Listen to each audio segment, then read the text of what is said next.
And so I can't stress it enough. But I will tell you, parents out there, if you do this, you're going to enjoy your home so much more. Mm-hmm. True. Hello, everyone. We are Greg and Jacquie Francis, and welcome to High Performance Parenting, where our passionate goal is to encourage you to raise champion children in a crazy world. Every week, we will bring you multiple episodes from our extensive experience of raising our six happy, healthy, successful, godly kids who are confidently equipped to win big in life. We deeply believe that any parent who is provided with the right knowledge and continual support can raise amazing kids. And when they do, all of our futures get better. If raising up future generations of absolute champions matters to you as much as it does to us, here's how you can contribute. Like and share this podcast with everyone you know. And together, let's embrace this journey of raising champion kids in a crazy world. Okay, we're back. Part 2 to this topic of the dynamics of organizing our house. We were just left off with talking about how sometimes you have to get the kids together, and we were going into that category of you're organizing people. They might be starting to try to make excuses. We used to not let them make excuses, but then some kids who really had legitimate reasons didn't get a voice. And thankfully, we have an open enough communication in our family where, you know, those times, the way that we kind of learned this was there was a couple times where you could tell there was some frustration building on a couple of our kids. And you're really good about sensing that and being like, okay, we're not just going to ignore this. Like, let's talk. What's going on? You know, talk to me. Like, you're not in any trouble. I want to hear what you really have going on. Yeah. And then letting the kids kind of vent a little bit. And we don't let them get rude. No. You know what I mean? No. But we also let them be really honest and really raw and really real, and let them have some safety and security that they're not going to get in trouble if they are frustrated and they kind of let it out. And, you know, what we had discovered through some of that was that, you know, we have a couple kids that in whatever season, it probably has a lot to do with just immaturity at that season, would maybe take it more serious what you would ask to have happen. And if other kids weren't taking it as serious and would drop the ball, well, then the more responsible kids in that season would try to cover for it. But then there's still stuff not done. So then they'd all get in trouble, but they felt like they went above and beyond. Well, I think that's such a good point when you just said, you know, we give them space to be able to tell us their feelings. I will tell you, because we did that, some of them came up with better ideas on true. things. That is very true. I mean, they have taught us, like, you know what would be better is if you were really specific who should do what. And if they don't do it, what do we do with that, mom and dad? Here's what I think we should do. Yeah. And it was really great because they were coming up with solutions that... Yeah, like that example of when food would get left out. Yes. You know, and it kept happening, or there'd be stuff on the counters. And then it was a matter of, well, I left it out because I thought you were still using it and all this. And we just made kids, somebody, it was Chris or Abby or somebody made the suggestion, let's just all eat at our spot. Mm-hmm. And that way we can clean up our own spot. And if you didn't clean up your spot, it's your thing, you know? Right. And it was a great solution. We've been doing that ever since, and it solved the problem. You know, correct. I mean, not they had a stuff great left out idea. anymore, hardly ever. Yeah. Because I think, again, you know, they saw things that we didn't, you know, and so they were able to show us a better solution on how to fix it. So, you know, so the whole point then is typically after we kind of discuss it, again, these powwows go quick. I don't want people to think like you have to take an hour to do this. Like a lot of times these are quick. If it's something large that we need to go over, we're going to discuss it at the team meeting and kind of go in depth with it. Yeah. But if we can do some quick little fixes and then there's not a buildup of anger or anything like that, right. Let's fix it and move on real Right. quick. So you address it. They might start trying to make excuses. You kind of say, you know what, this isn't really the time. However, you know, who has a couple things to say? This is, you know, we don't have time for just flat out excuses. Right. And you can kind of read that pretty quick. Most people can figure that out. And then, but you also say, okay, so what do we need to have happen? And if it, you know, then you start giving kids an opportunity to be able to talk, and then you can come up with a plan. Let's get this stuff taken care of right now. Like we're pausing whatever you're into, whatever. I get it. You're in an exciting book right now, and you can't put it down, but you're going to put it down because we're going to get this on track. You know, I get it. You're in the middle of a ping pong game. Right. It'll wait. The ping pong game will wait, you know, because we're going to get this back on track. And in the past, they would be like, okay, but can we just finish blank real quick? And I'd be like, the answer is no. We're going to go do it. Because there was a time when we probably said, yeah, all right, that's no big deal. But then they go play the ping pong game, and then they get distracted with something else. And next thing you know, it's an hour and a half later, and they still haven't done it. And now the frustration really builds. Or they got invited to do something else or go do something else. And it's like, oh, Mom, can I just do that tomorrow? No, So you cannot. So instead of like trying to hammer them for being irresponsible, Sure. we just realize they're not ready for that yet. Like, so let's just take care of the work first, play later. And that's kind of one of our philosophies in our house. It's like, you got to do your work first, and then we can play as hard as we want, guilt-free, and have fun. And take our time doing whatever we want at that point. So typically that's what happens. I start organizing. Okay, so here's what we're going to do. You're going to go finish this, and you're going to go finish this, and you're going to start this, and all this stuff. But if you're in the room and you joined us for the powwow, like typically I ask you got anything you want to add in at this point? Yeah, we've just come really far in this. Like we just know our philosophy, which is to really show up unified and back each other. And so if you're walking in, and let's say this has happened a couple days in a row now, and the frustration starts building, and so your tone gets more tense, which I don't blame you at all. And so I just know, and you do this with me too. It's typically what I will do at the end of after you've explained everything. Maybe if I have an input on one thing, I'll do that. But typically I don't, because you're a very organized person. And what I'll do is I'll just say, hey guys, can we just take a second before you go do this? And can we just give mom some honor? Can we literally just thank her for caring so much about our home to keep it in a way that represents the standards that we want to represent? And that standard is that all this stuff isn't just ours, it's God's. And so we want to take care of it. But in order to do that, somebody has to lead that charge, and mom is holding us to a standard here. So can you guys all just honestly just thank her real quick for doing this?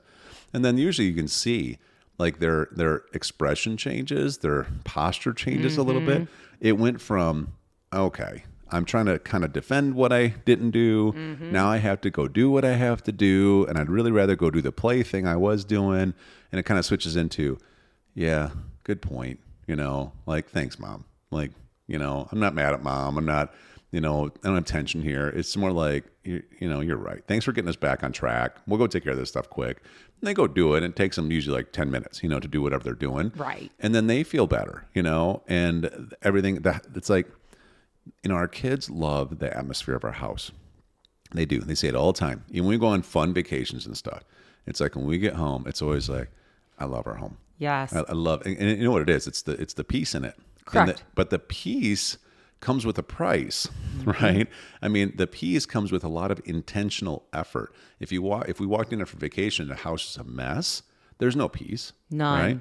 If you walk in after vacation, the house is dirty, there's no peace in that. Right. Right? Or if it smells weird or whatever, so we work really hard on realizing that we spend a lot of time in our home, and so we're going to keep it at the right level. So that way when we come home, you walk in and it's like, I'm here. That's right. I'm here. It's so fun. It is. And I think when we work together and have these communications, like I said, and they don't build up, it allows everybody the freedom to know that, okay, things might get off track for a minute, but we're going to be reeled back in and we'll all be okay afterwards, and again, it doesn't, I just have stressed these don't have to be super long conversations. They're just quick ones. And eventually your kids actually look forward to them. I will tell you, some of our kids actually, when things start getting, out of control a little bit, some of the kids actually are like, Mom, I'm really glad you're back to go over this with us, because it was getting a little crazy for even me. Like they actually appreciate it that we do it, and they, the day goes better. Yeah, and and just again reminding people the ages of our kids right now.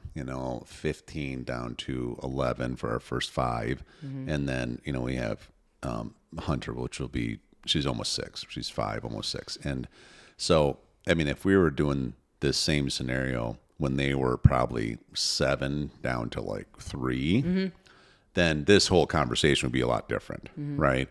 And now that our kids are at a certain maturity level to be able to handle a lot of the stuff that we're doing, when they were 7 to 3, then it was probably a little bit more of, okay, you and me are having the powwow. Correct. Right. Absolutely. And how do we support here? You and I are either taking care of a lot of the stuff, or you and I are really closely organizing the kids to take care of some of their stuff. Correct. Right. Versus just like, okay, go do something and expect them to do it. Correct. So it's just I changed think that's over a the good seasons. point. Yeah. When they were younger, it was definitely more, hey, this is how we honor the house, and telling them how. when you're done with one toy set, you put that away. We don't move to another room. We don't do, you know what I mean? And then sitting there and watching them do it. Correct. And teaching them. And teaching them through it. Because I remember, like, kids would pick up we'd teach them, you have to put your toys away. We do it in the best communication style we can for they can understand when they're 5 years old, you know?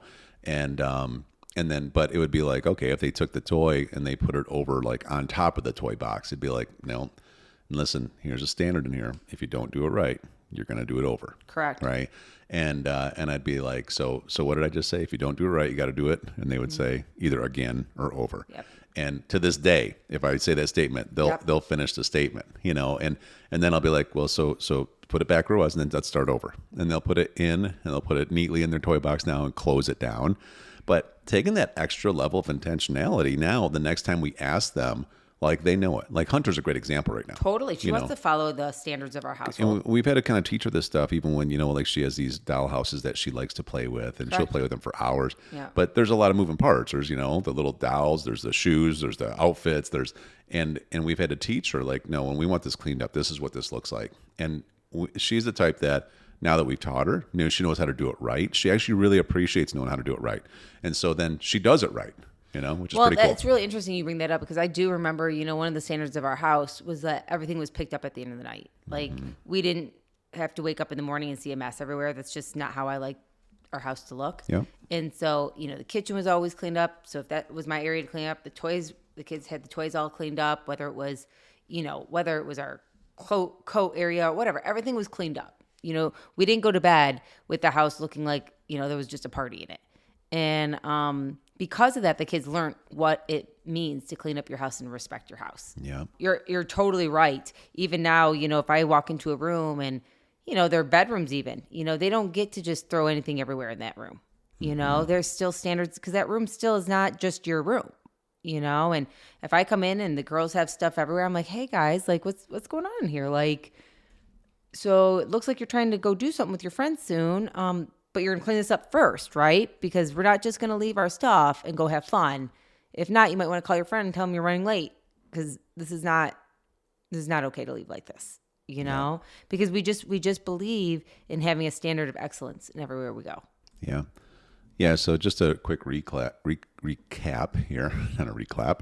If you're a parent out there and maybe you're dealing with this, like, oh my gosh, I'd love to have my house more organized, and I don't even know how to keep up with it. I feel like I'm behind in everything, and it just layers, and because we've seen those examples with people, and you can see the weight on them, on their face when they deal with this, and see. I think you have to take a couple steps back to take a couple steps forward. Like the first one is you got to get on the same page with your spouse. You just got to say, okay, what's going to be some of our standards here? What are some of our normals?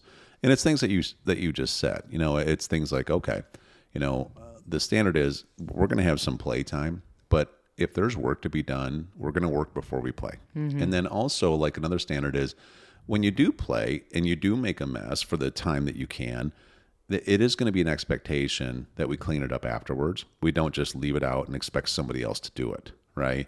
And we will build that into our kids. But we got to be on the same page about this, because you don't want, you wanting things to be organized and me being what's the big deal? Let's just leave it out. They're kids. Let's just create it. The reality is, even if I felt like that, if you don't, it's not fair to you, because, now you're dealing with like a double time of stress that's built up just by staring at the mess, when you're walking through the house doing 800 other things. And me, I'm just kind of being a little bit aloof about it, which isn't fair. And so, because I'm naturally probably more like that, a little more aloof, and you're probably a little bit more strict about like getting things done. But we've come together on this, and we're like, okay, but this is what we're doing. So we got to be on the same page. So that way, when you're helping talk to the kids about that, they got to go clean something up. I don't like play a game when they're not around and be like, it's okay, let's just leave this a mess. Mom won't know. Like, we don't do that stuff. We never. It's too undermining of each other's authority, and it's one of the main reasons I think that our kids honor us both so equally, right? Because they know that there's no games like that ever played. But the funny thing is, though, I see a lot of parents do this stuff and think it's cute. They think it's like a cute relationship building bantering, but it's competitive. And it's competitive and it's divisive. And it's confusing. Right. It's super confusing to kids, if you're not on the same page. Yeah. So first, got to get on the same page. Second, you have to have a standard that, you know what? Well, maybe it's little things like we're going to always have the house clean before we go to bed, or, we're going to work before we play, or, and when we're helping them do stuff, you don't do it right, you're going to do it again. And, this is all these little things that you got to just have a day by day kind of strategy. And it sounds like a lot at the front end if you've never done it, but I will tell you, it leads to peace. And eventually, like, it's second nature. Right. You and I are we're on autopilot knowing how to support each other at this point. We weren't always. We had to really have a lot of these conversations and then even adjust some of these conversations and adjust our strategy because some things just didn't make sense. And so I can't stress it enough. But I will tell you, parents out there, if you do this, you're going to enjoy your home so much more. True. Hey everyone, thanks for listening and thanks for your love and support. We hope that today's episode added tremendous value to you and your family. It would mean so much to us if you would partner with us on our mission of helping parents around the globe raise champion children in this crazy world. To do so, simply take a moment to like and share this podcast with everyone in your network. See you next time.